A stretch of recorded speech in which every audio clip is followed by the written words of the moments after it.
Gracia y paz para la iglesia del Señor en esta mañana.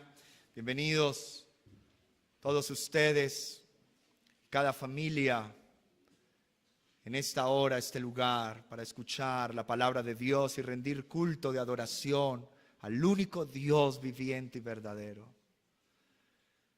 Es importante entender que nuestra prioridad es Él. Y donde se demuestra que Él es la prioridad, que Él es lo más valioso, cuando invertimos nuestro tiempo al venir a la iglesia y escuchar su palabra. Sean todos bienvenidos, hermanos, amigos que nos acompañan en esta mañana. Qué alegría tenerles aquí. Seguimos nuestro estudio expositivo y consecutivo de la palabra del Señor. Hoy llegamos a Colosenses capítulo 2, versículo 8. Colosenses capítulo 2, versículo 8.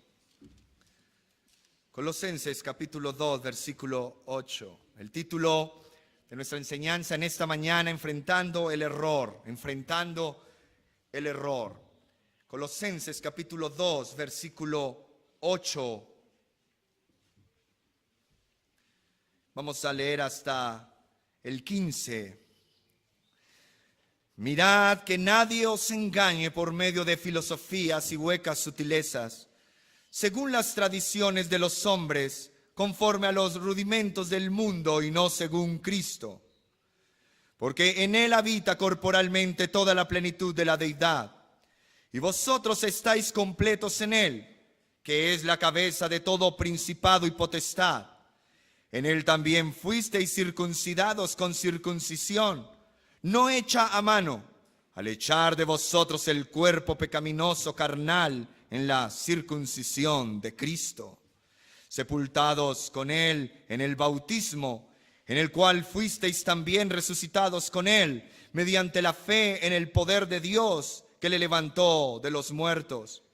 Y a vosotros, estando muertos en pecados y en la incircuncisión de vuestra carne, os dio vida juntamente con Él, perdonándoos todos los pecados, anulando el acta de los decretos que había contra nosotros, que nos era contraria, quitándola de en medio y clavándola en la cruz, y despojando a los principados y a las potestades, los exhibió públicamente, triunfando sobre ellos en la cruz. Amén.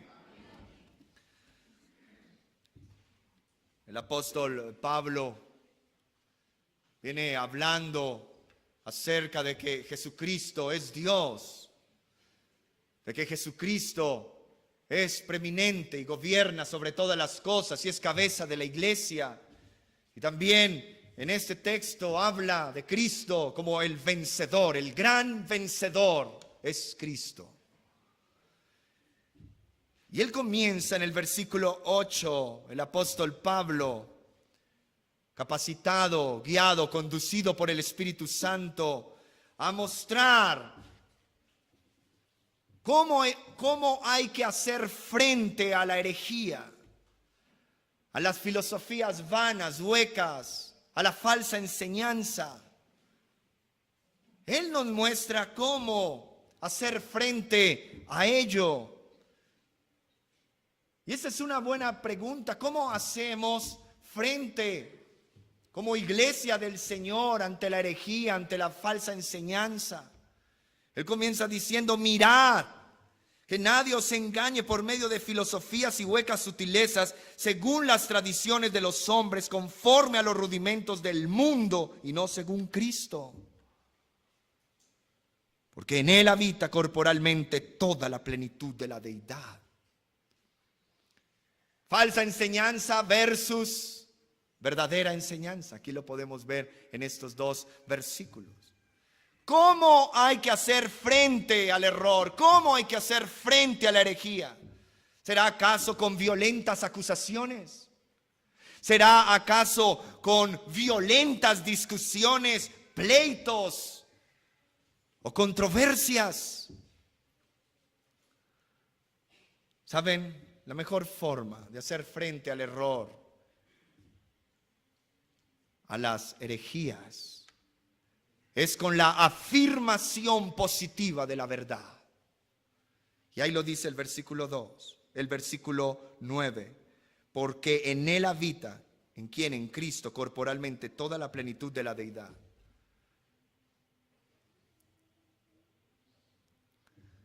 Aquí en esta carta se ha proclamado en forma poderosa la preeminencia de Cristo. Se ha proclamado al único y todo suficiente Salvador, en quien debe estar puesta tu fe. Cristo es el objeto de nuestra fe y de nuestra confianza.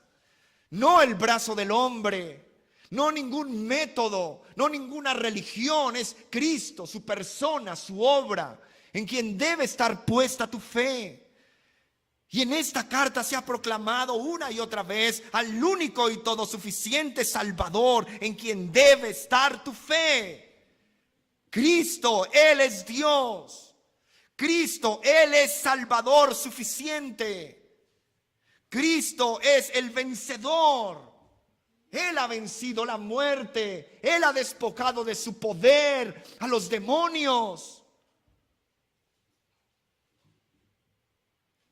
La herejía que amenazaba a los colosenses era una herejía que los mismos judíos estaban tratando de introducir en la iglesia.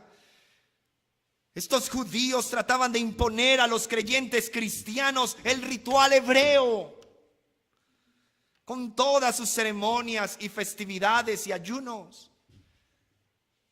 Y hoy los vemos por ahí también. Personas que con la cultura judía y ceremonias judías quieren introducir eso en medio de la iglesia cristiana. No solo ocurría con los colosenses, también ocurre en nuestros días. Es una realidad. Esta enseñanza era una enseñanza ascética. ¿Qué significa esto? El trato duro del cuerpo, el desprecio y el castigo del cuerpo. Así como dándose latigazos, dándole duro al cuerpo, este cuerpo pecaminoso, para tenerlo en sujeción, como penitencia o como sacrificio al Señor. Querían introducir eso, enseñanzas ascéticas. El trato duro del cuerpo. ¿Se te hace familiar algo así? Subir Monserrate de rodillas, trato duro del cuerpo. También se introducía una serie de enseñanzas místicas, el misticismo, el culto de seres angelicales imaginarios, cosas imaginarias de los hombres. Ese misticismo oriental permeaba las enseñanzas que se querían introducir en la iglesia cristiana, allí de los colosenses. Por eso lo primero que vemos en el versículo 8 es una advertencia. ¿Qué es lo primero que vemos? Una advertencia. Una advertencia contra el error. Mirad, tengan cuidado, pongan atención a esto. No lo pasen por alto, no lo descuiden, no lo tengan en poco. Cuídense de que nadie los engañe. Mediante filosofías y huecas sutilezas que siguen tradiciones humanas y principios de este mundo, pero que no van de acuerdo ¿con quién? Con Cristo. El mismo Jesús dijo, porque dejando el mandamiento de Dios, os aferráis a la tradición de los hombres. Mira cómo es el corazón de los hombres, de los seres humanos. Dejan el mandamiento de Dios y se aferran más bien ¿a qué? A la tradición de los hombres.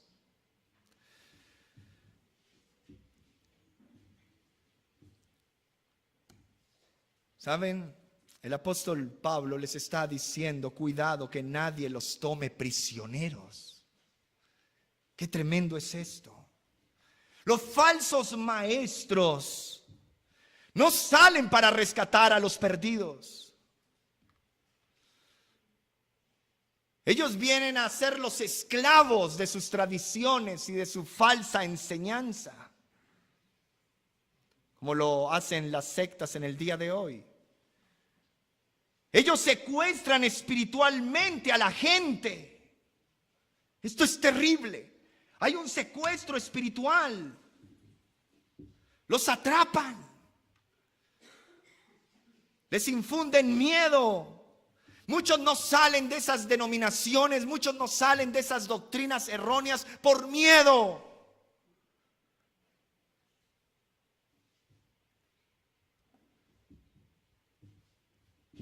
Y ellos están cautivos. ¿Por qué? Porque ellos ignoran las verdades de la palabra de Dios. Por ellos son atrapados. Al ignorar la palabra de Dios, al ignorar las verdades de la palabra de Dios, muchos son cautivos, muchos son atrapados, muchos tienen miedo de esos líderes y no pueden salir, están atrapados. Hay un secuestro espiritual. Y así estén enseñando erróneamente, están ahí las personas cautivas. Porque el día que se vayan, dicen, se les lleva una maldición o le va a ir mal en la vida, se va a morir. Muchos, yo conozco casos, hermanos, yo conozco casos muchos. Personas de la ministerial, ellos no salen por miedo de allí. Porque les han dicho una serie de profecías, de cosas al oído, que les intimida. Y que si ellos llegan a hacer lo contrario a lo que les han dicho los hombres a su oído, no según la palabra de Dios, no según la verdad de Cristo, ellos temen por sus vidas, por sus familias. Ellos temen perder la bendición. Ellos temen perder aquello que les dijeron que es tan bueno. Y no se van, están ahí, atrapados en grandes denominaciones, aún entre comillas cristianas, donde hacen un montón de cosas y prácticas y que no es según Cristo, no van de acuerdo con la enseñanza de Jesucristo en su palabra. Están cautivos, están aterrados, atemorizados.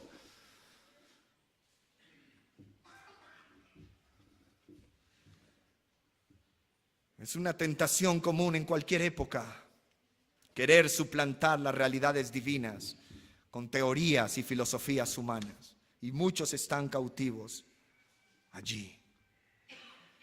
¿Saben? Existe la falsa filosofía. Existe la falsa enseñanza, es lo que nos está diciendo la palabra de Dios. Y no debemos pasar eso por alto. Esa falsa filosofía, esa hueca filosofía, esa falsa enseñanza, ¿saben qué hace? Debilita la fe en el Señor Jesucristo. Debilita tu fe en Cristo el Señor y en su palabra. Y toda esa falsa filosofía, toda esa falsa enseñanza hace que te apartes de Cristo y de su palabra. Ese es el resultado de ser enseñado mal, erróneamente, apartarte de la palabra de Dios y de Cristo.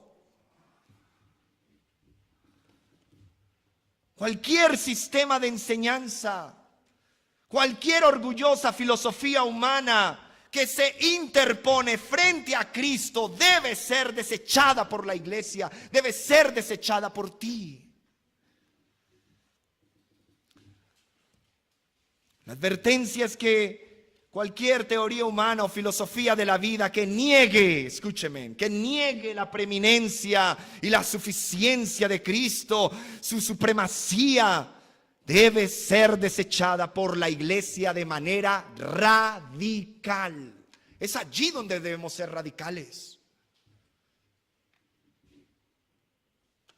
Hermanos, no podemos dejarnos llevar cautivos por estas filosofías y enseñanzas que no se fundamentan en Cristo Jesús, que no se fundamentan en la palabra del Señor.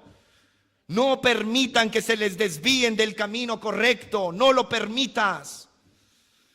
No permitas que se te desvíe de este camino por medio de enseñanzas que no están conforme a Cristo. Porque es en Cristo, solamente en Él, en ningún otro lugar que se halla la plenitud de la deidad.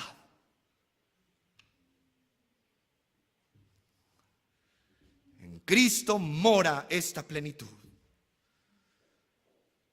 Porque en Él habita, versículo 9 y 10, porque en Él habita corporalmente toda la plenitud de la deidad. Y vosotros estáis, ¿cómo? Completos en Él. ¿Nos falta algo si tenemos a Cristo? Según la palabra de Dios, ¿nos falta algo? Pero algunos quieren Cristo más otras cosas. Cristo más lo otro. Cristo más esto. Cristo más esto y lo otro. Para, sentirme lleno un poquito. No. En Cristo estáis completos. Y vosotros estáis completos en Él, en Cristo, que es la cabeza de todo principado y potestad. ¿Quién es el que gobierna sobre todo? Cristo. Porque en Cristo solamente, en ningún otro lugar se halla la plenitud de la deidad. Porque es en la persona de Jesús que mora esta plenitud. ¿Esto qué significa? Que los atributos y los poderes de Dios sin límite están en Cristo. El apóstol Pablo, él está afirmando aquí la deidad de ¿quién? De Cristo Jesús. Cristo no es como Dios. Cristo es Dios, mis hermanos, Dios mismo. Todo lo que hace a Dios está efectiva y esencialmente en la persona de Cristo Jesús el Señor. La plenitud de la naturaleza divina está en Cristo el Señor. Allí corporalmente, en forma corporal. Esto es una afirmación de que Dios fue encarnado. En el cuerpo glorificado de Cristo mora en forma permanente toda la plenitud de la divinidad. Y esta es una advertencia que Él les está diciendo y está atacando la herejía con una afirmación positiva de la verdad. ¿Qué debemos hacer nosotros? Ponernos a pelear con los que tienen falsas enseñanzas ahí por las redes y debatir y violentamente. No. ¿Saben qué tenemos que hacer? Es predicar ¿a quién? A Cristo. Hablar de la verdad de Cristo. Proclamar la palabra de Cristo. Eso es lo que Dios nos manda hacer.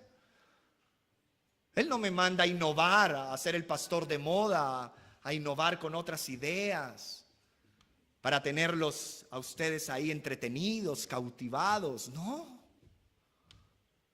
Mi trabajo es pararme aquí, abrirle la palabra y hablarles desde la palabra de Dios.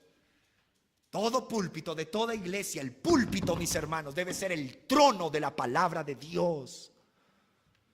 Y es Cristo quien debe ser visto. Lo segundo que vemos allí es una verdad práctica, versículo 10, una verdad práctica. Y vosotros estáis completos en Él, que es la cabeza de todo principado y potestad. El apóstol agrega, y vosotros estáis completos en Él, como les venía diciendo. Como la plenitud de la deidad está en Cristo, por esto los creyentes, al creer en Él y morar en Él y permanecer en Él, reciben plenitud de vida espiritual. Mis hermanos, es en Cristo y solamente en Él que se satisface todas nuestras necesidades. ¿Qué necesidad puedes traer tú hoy aquí? Muchas. Aquí pueden haber muchas y diferentes necesidades, sean físicas, sean espirituales. ¿Saben? Solo en Él se puede satisfacer toda necesidad. Hermanos, iglesia, Cristo es quien suplirá todas las necesidades, porque Él es quien gobierna sobre todo. ¿Habrá algo que escape del dominio y del poder de Dios en Cristo?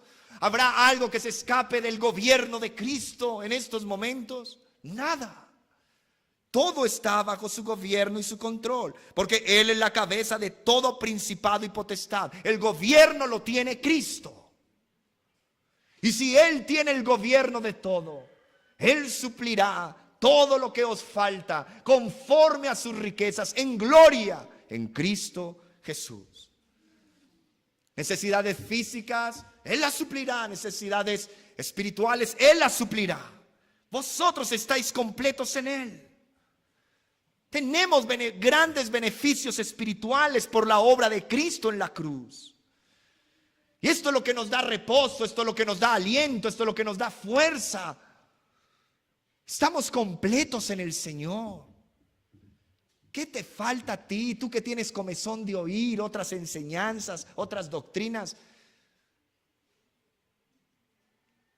que no pueda suplir Cristo. Cristo lo suple todo.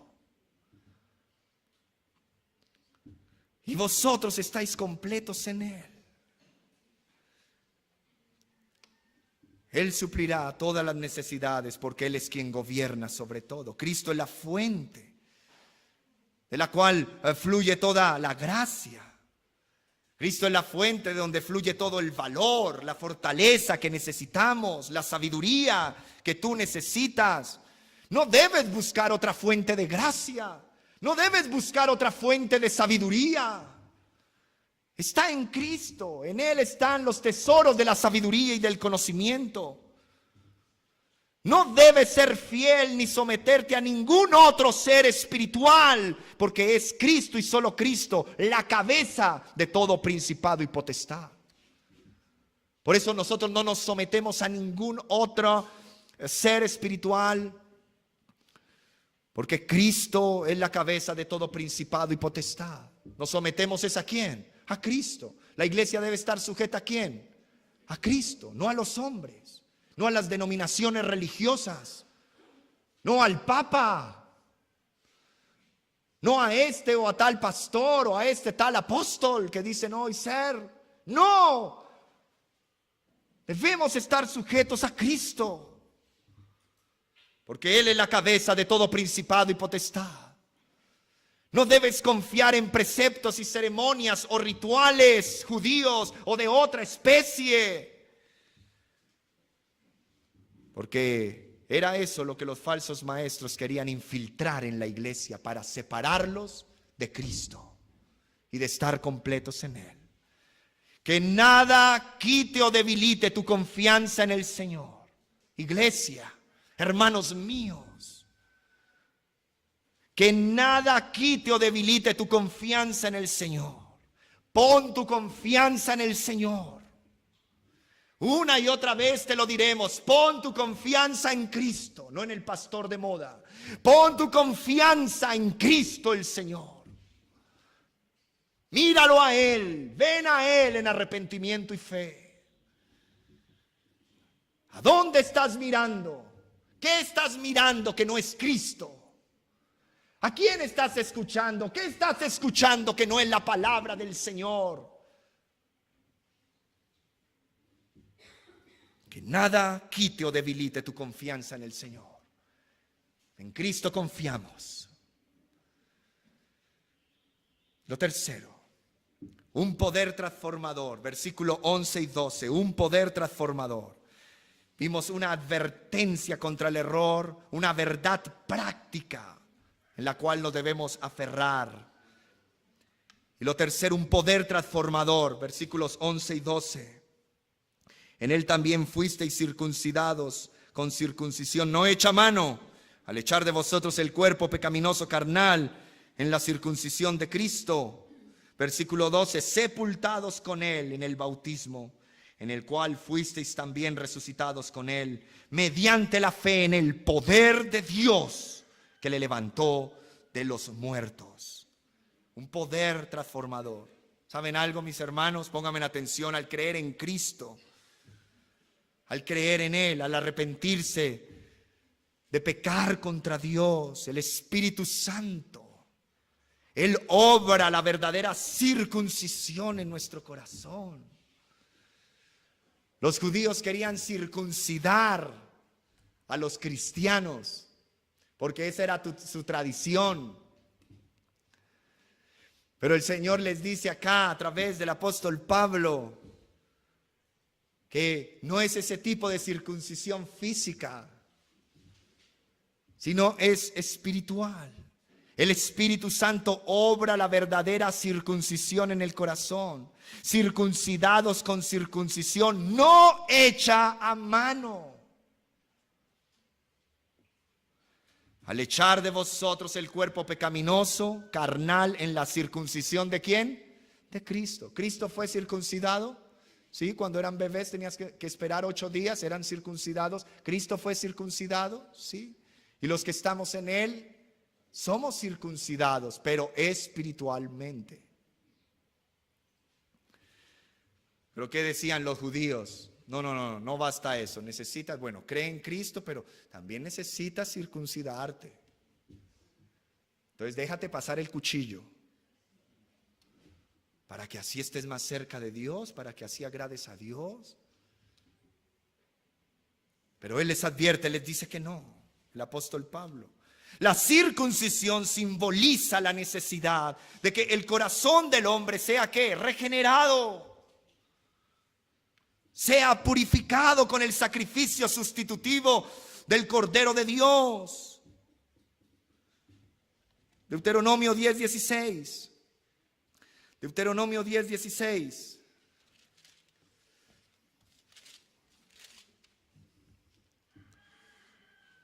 Circuncidad pues el prepucio de vuestro corazón y no endurezcáis más vuestra cerviz. Deuteronomio 10:16. Deuteronomio 36. Deuteronomio 36. Y circuncidará Jehová tu Dios, ¿qué? Tu corazón y el corazón de tu descendencia, para que ames a Jehová tu Dios con todo tu corazón y con toda tu alma, a fin de que vivas. Jeremías 4:4. Jeremías 4:4. Mira cuán grande esperanza también hay para nuestra descendencia, que el Señor obre en sus corazones y ellos crean. Jeremías 4:4. Circuncidaos a Jehová y quitad el prepucio de vuestro corazón, varones de Judá y moradores de Jerusalén. No sea que mi ira salga como fuego y se encienda y no haya quien la apague por la maldad de vuestras obras. Jeremías 9:26. Jeremías 9:26. A Egipto y a Judá, a Edom y a los hijos de Amón y de Moab y de todos los arrinconados en el postrer rincón, los que moran en el desierto, porque todas las naciones son incircuncisas y toda la casa de Israel es incircuncisa de corazón. Apartados de Dios, no regenerados, adorando ídolos, yendo en pos de otras cosas sino del Señor.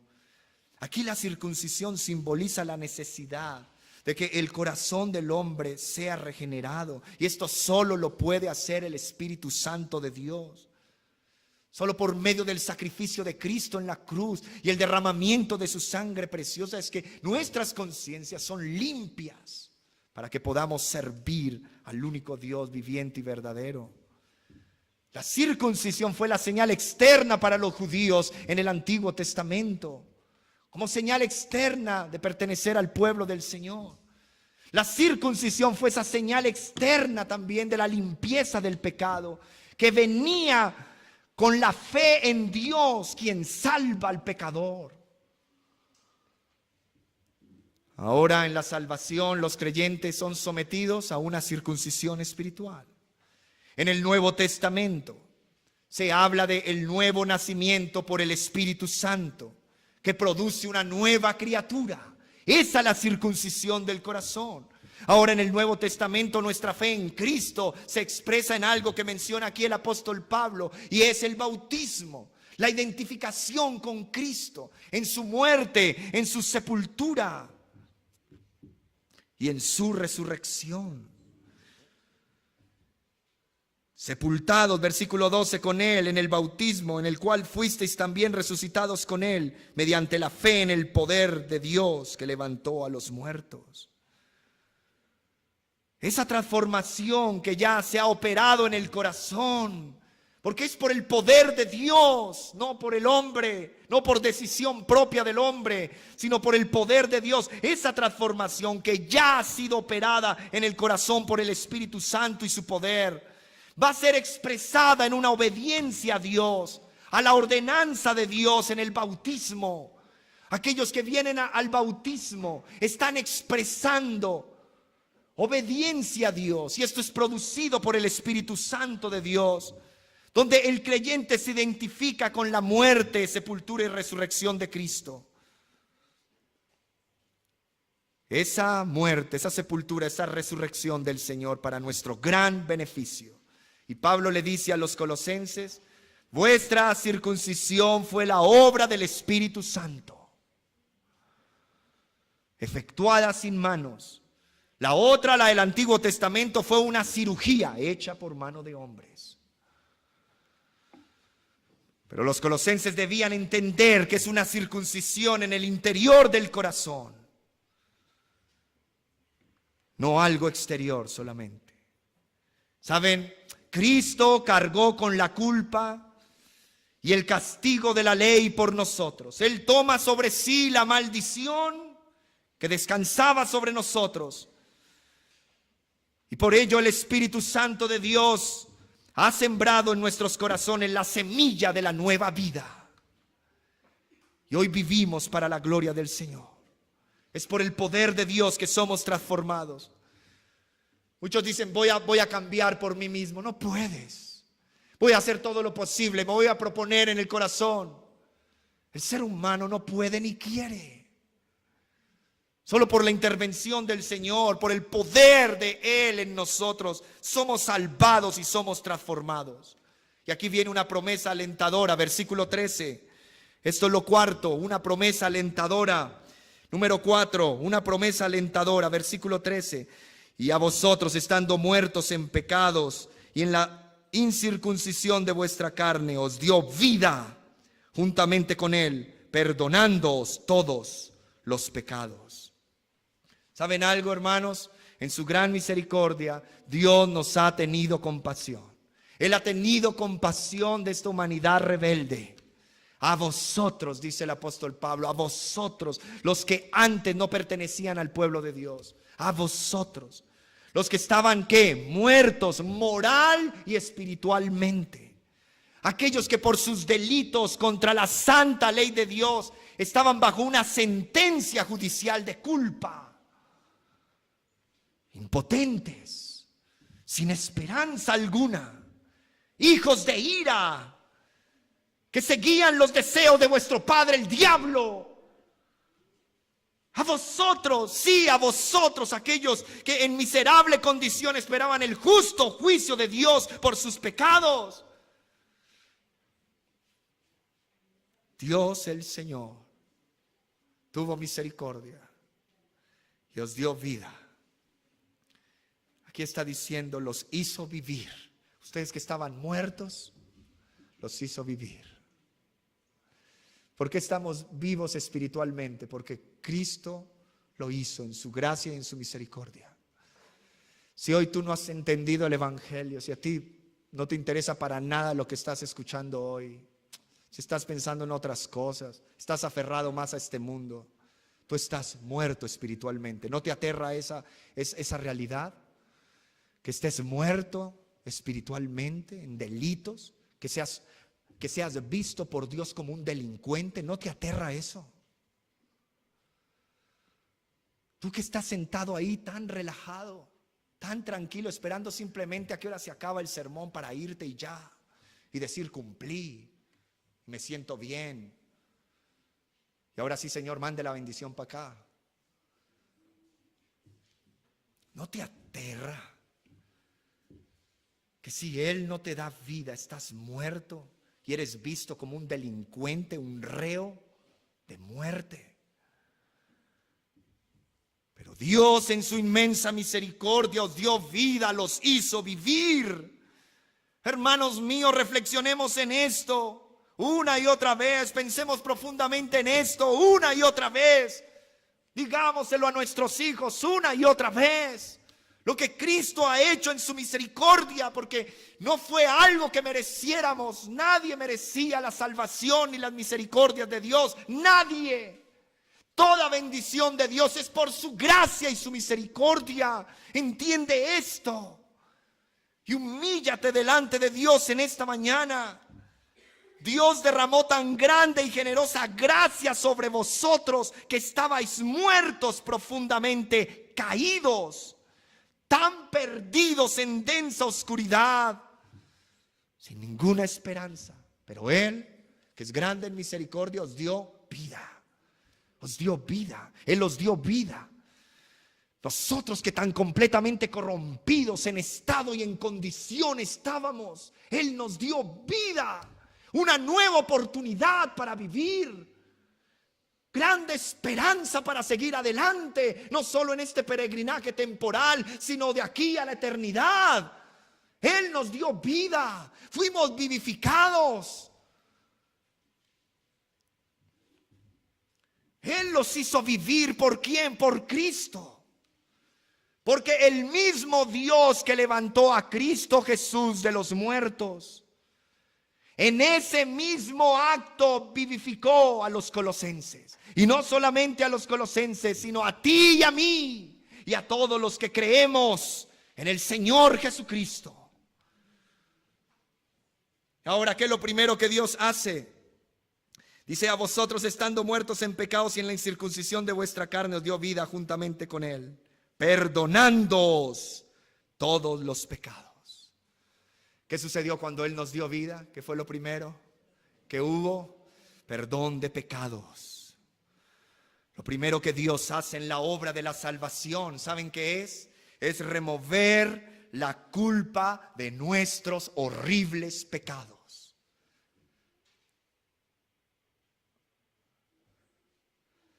Todos hemos pecado. O póngase en pie, excepto los hermanos que están ahí en la puerta de Ujier. Póngase de pie aquel que diga: yo no he pecado jamás. Todos hemos pecado. Entonces, todos por igual, sin excepción alguna, necesitamos ser perdonados, porque todos hemos pecado. Tú que te crees tan santurrón y mejor que los demás, tú has pecado. Tú necesitas arrepentirte. Tú no eres mejor que otro. El que está acá arriba en el púlpito no es mejor que otro. Hemos pecado. Y eso nos debe entristecer profundamente y nos debe avergonzar profundamente. Hemos pecado. Entonces todos por igual, sin excepción alguna, necesitamos ser perdonados. Él perdona. Él perdona. Las buenas noticias del Evangelio es que Él perdona.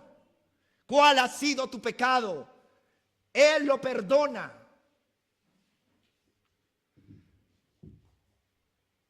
¿Cuál ha sido tu oscuro, negro y perverso pecado que tú quisieras que nadie jamás en la vida se diera cuenta de él? Y tenerlo oculto, enterrado, así como ese muerto allá, bien enterrado, que nadie lo desentierre. Ese pecado Dios perdona. Él perdona todos nuestros delitos.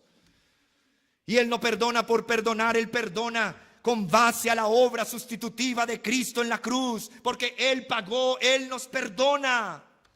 El hombre, escúcheme, no puede conseguir el perdón por méritos propios. El perdón es un precioso don de Dios en la persona y la obra de Cristo.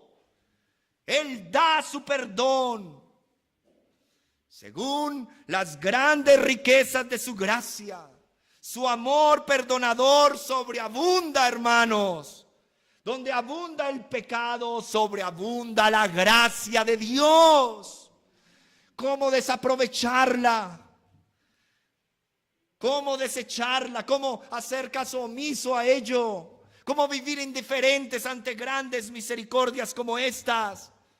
Cuando un pecador rescatado del dominio de las tinieblas y trasladado por el poder de Dios al reino de su amado Hijo Jesucristo, lo primero que recibe esa persona es perdón de los pecados.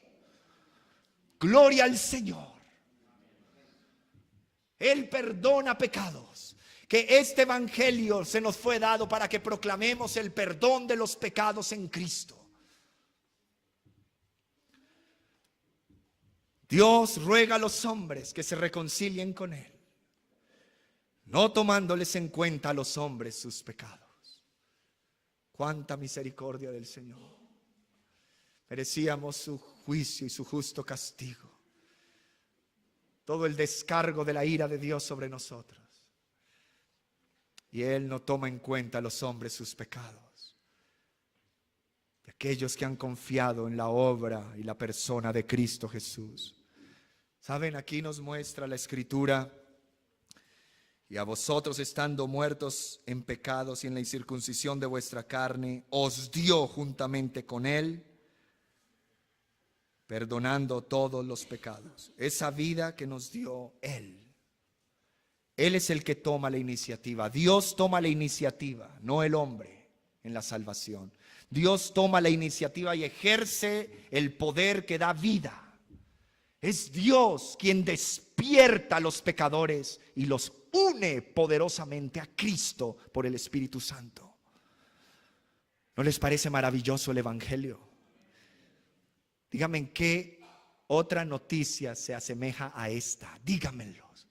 ¿Qué otra filosofía se asemeja a esta? ¿Qué otra enseñanza puede ser mejor que esta? Díganmelo. Esto es glorioso, esto es asombroso. Esto, hermanos, es para que nosotros vivamos felices todos los días y proclamemos a Cristo todos los días. Con esto concluyo: solo Cristo es el Salvador. Solo Cristo perdona tus pecados.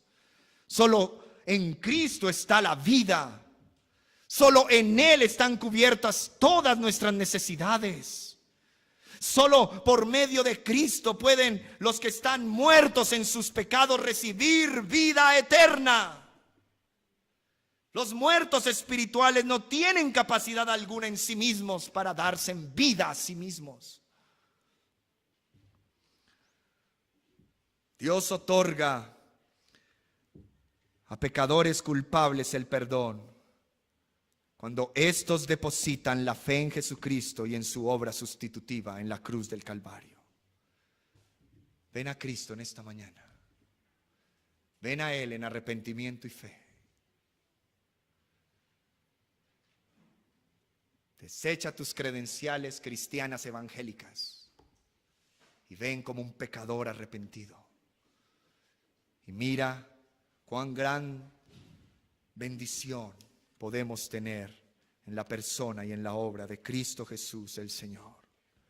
Ya puedes ir entendiendo un poco por qué nos llamamos cristianos. Oremos. Señor, ayúdanos a no ser engañados o confundidos por preceptos humanos, sabiduría mundana, tradiciones de hombres. Y llévanos a la verdad de quién eres tú, en la persona y en la obra de Cristo Jesús nuestro Señor. Llénanos de la plenitud de Cristo a tu iglesia, a tu pueblo. Danos esa plenitud espiritual.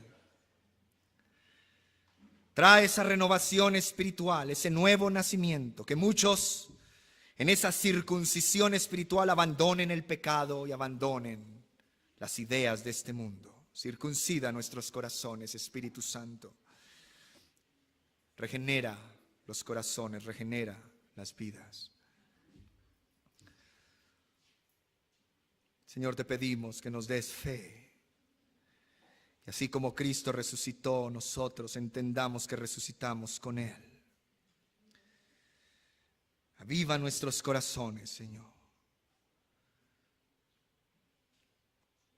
Y perdona nuestros pecados. Y que hoy seamos un pueblo muerto, pero al pecado. Que nuestra relación con el pecado cambie drástica y radicalmente. Que aborrezcamos lo que tú aborreces y amemos lo que tú amas. Que nuestra vida gire en torno a Jesús, el Hijo de Dios, el Cristo, quien perdona pecados. Arrepiéntete de tus pecados ahí, jovencito, jovencita, arrepiéntete. Niños, niñas que están aquí y han entendido el Evangelio. Hoy el Señor promete a través de su palabra perdonar pecados. Arrepiéntase de sus pecados. Esposo, esposa que están aquí, hombres, mujeres, tú que vienes por primera vez, arrepiéntase de sus pecados y vuélvasen al Señor.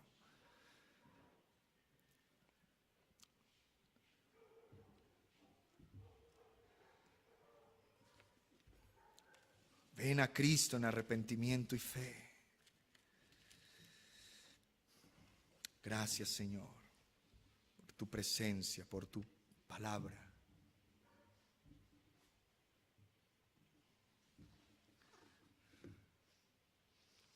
En el nombre de Jesús hemos orado. Amén.